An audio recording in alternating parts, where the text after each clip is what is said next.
નમસ્કાર, આપ જોઈ રહ્યા છો તકલીફ 24 ન્યૂઝ। ભાવનગરમાંથી એક મહત્વપૂર્ણ અને ચિંતાજનક અપડેટ સામે આવી રહ્યો છે।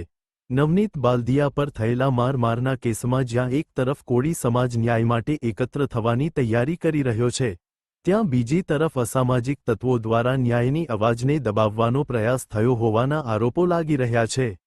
ભાવનગરમાં નવનીત બાલદિયા પર થયેલા મારના કેસને લઈને આગામી તારીખે કોળી સમાજ દ્વારા ન્યાય સભાનું આયોજન કરવામાં આવ્યું છે।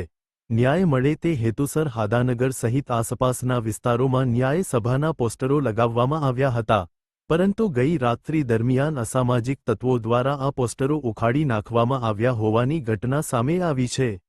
આ સમગ્ર ઘટના નજીકના સીસીટીવી કેમેરામાં કેદ થઈ ગઈ હતી, જેનો વીડિયો હાલ સોશિયલ મીડિયામાં ઝડપથી વાયરલ થઈ રહ્યો છે। પોસ્ટરો ઉખેડવાની આ ઘટનાને લઈને કોળી સમાજમાં ભારે રોષ ફેલાયો છે અને લોકો દ્વારા આરોપીઓ સામે કડક કાર્યવાહી કરવાની માંગ ઉઠી રહી છે। હવે જોવાનું રહ્યું કે પોલીસ પ્રશાસન આ મામલે શું પગલાં લે છે અને ન્યાય સભા શાંતિપૂર્ણ રીતે યોજાશે કે નહીં। જય કોળી સમાજ। હું છું અશોકભાઈ રાઠોડ, અખિલ ભારતીય કોળી સમાજ ભાવનગર શહેર ઉપપ્રમુખ। અમે જે આવનારી 1 તારીખના દિવસે એક ન્યાય સભાનું આયોજન રાખેલ છે, તે અંતર્ગત અમે ભાવનગર શહેરની અંદર વિવિધ વિસ્તારોમાં ન્યાય સભા અંતર્ગત બેનરો લગાવ્યા છે।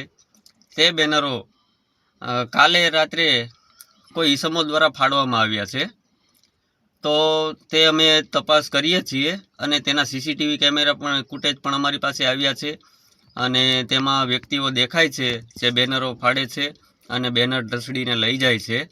તો એ બાબત અમારા ધ્યાન ઉપર આવી છે અને એ બાબત ઉપર અમે તપાસ કરીએ છીએ કે આ કોના કહેવાથી જે બેનરો ફાડવામાં આવ્યા છે અને કોણ આવું કાર્ય કરી રહ્યું છે, તે અમે યોગ્ય તપાસ કરાવીશું અને અમે યોગ્ય પગલાં લેવા માંગીએ છીએ।